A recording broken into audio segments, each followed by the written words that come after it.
Hey guys, welcome to the Launch and Scale podcast. I'm Kirsten. This is episode 2, and this episode is covering how the heck do you know if someone really wants to buy your product before you sink thousands of dollars into it, which is going into how do you validate your ideas quickly and move on to ones that are actually going to sell for you. This is a question that was posed by Brett Buxton. So this is a question that he emailed into me after I asked everyone on our email list, really, what is a question you want me to cover in the new podcast? And so I broke his question into 2 episodes where we covered the first part of the question in episode 1. So if you missed that, in terms of the debate between do you develop a Me Too or a brand type product, head over to episode 1 and grab that.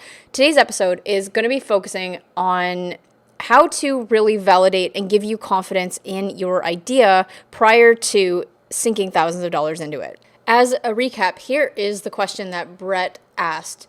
If we're all hoping to avoid the price wars on Amazon as a seller, how can we be sure people will want what we decide to make? I know myself and a lot of others rely heavily on Jungle Scout to tell what and how much was selling on Amazon and when I first started the Me Too product thing. I still look at Jungle Scout's numbers when developing my new product and tried to give the market what it seemed like it needed based on personal preference and examining reviews of other products on Amazon. Beyond that, though, it's a little bit of a crapshoot. Would love to hear some input on this. So, Brett, great question. In terms of how to make absolutely sure your product sells before you sink thousands of dollars into it, while you can gauge market interest online by looking at Google Trends, you can look at similar products that are selling to yours on Amazon and look at the reviews.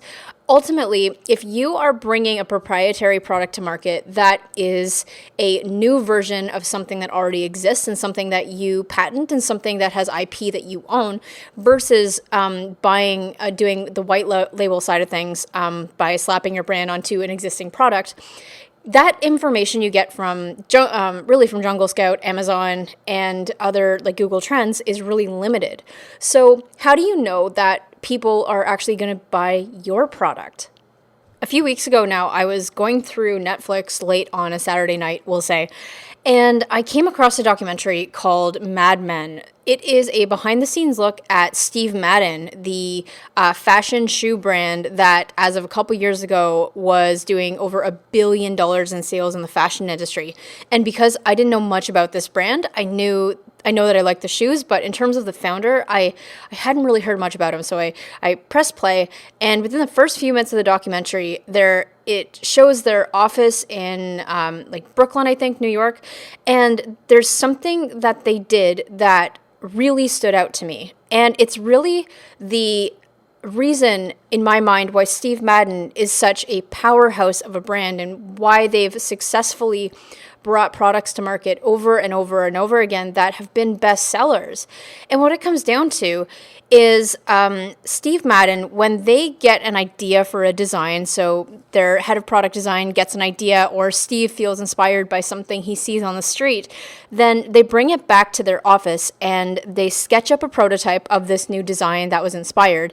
And they have 2 choices at this point. If they think, wow, this is a great shoe and it's going to be a bestseller, they can go and create 10,000 units of this thing right off the bat and spend thousands of dollars and start to plan rolling it out into their stores.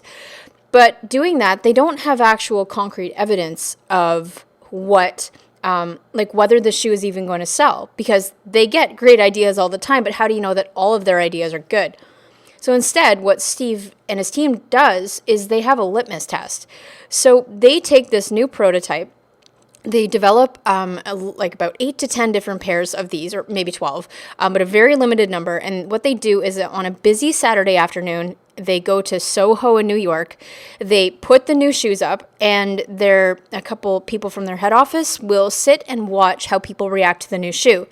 And their litmus test is on a busy Saturday afternoon in Manhattan. If they go and sell 8 out of 12 pairs on the at this one store, then this is a product that is going to be successful. And when they pass the litmus test, then that's when they bring it to manufacturing. And that is how they gauge with confidence whether this thing will sell. But not only that, but when someone goes to buy their shoe, you've Steve's team that will go up and ask this person, what do they like about the shoe? See who they are, and really get to understand the demographics and what it was about the shoe that drew someone to it. So they're using a litmus test to prove it will sell, but also gauge customer reaction by asking them really what it is about the product. And when they get that feedback, then this is a check mark in their brain that, okay, this is 100% a product that will sell. So we have confidence in investing in manufacturing and then planning a product rollout. It's very similar that's what a lot of very successful retailers do, is they will do a test run with a limited number of units, see how it sells before investing a lot of money to do a full product launch rollout. And I know that Steve Madden is a billion-dollar brand, and they have the resources to quickly turn around ideas. And you, working out of your parents' garage or in your basement, may not have the luxury of testing ideas that quickly. But what I want you to take away from that is the idea of having your own version of a litmus test. The only thing that is going to give you certainty in your product being successful is by creating a prototype of it and having it interact with customers. So if you have the resources, best case, what I want you to do is I want you to do an initial manufacturing run of, say, 5 to 10 different units and get people in your customer, who you think your customer is in your network, send the product home with them and get them to use it for a 2-week or 30-day period, and then get feedback. And what you do is you use this as a beta test. But ultimately, it's using there are many different ways to do this, but ultimately, the main way to make sure that your product is going to sell is to solicit customer feedback, because you think you have a great idea now. And when you use Jungle Scout or tools online that will tell you, verify for sure that this is an industry that people are spending money in, and your product type are things that people are still buying and it's on the rise and it seems like a good investment. What you don't have, though, is intimate understanding of why your customer actually loves your product or what they hate about your product. And so you're going to use your customer's feedback to craft an awesome product. And this quote I want to leave you with from Steve Madden is, I absolutely love it. It's, the selling is just as important as the creating. So while you go to think of how to sell this product, ultimately the only thing that's really going to give you longevity and a chance at success is to focus on designing an amazing product. So this is like a 2-part episode where, does my product sell? Okay, yes, you have that. But in the product design phase, I think that a lot of people don't go to their customer enough and really use their customer interacting with their product and understanding how they use it. They don't use that enough. And I want to leave you with that, is if you want full confidence that your product will sell, you have to really bring it to the customer level and gauge interest and make iterations based on feedback until you have something that people really love. So that is my take on Brett's question, which is ultimately, how do you have faith? Like, how do you make sure that you have faith that someone will buy your product before you sink thousands of dollars into it? And have a litmus test. Apart from that, if you have a product that you are looking to launch online, be it you're a current e-commerce brand or you're starting from scratch and you want to talk to me, do head over to kirsten.com/schedule. I do strategy sessions to map out your product's course to market.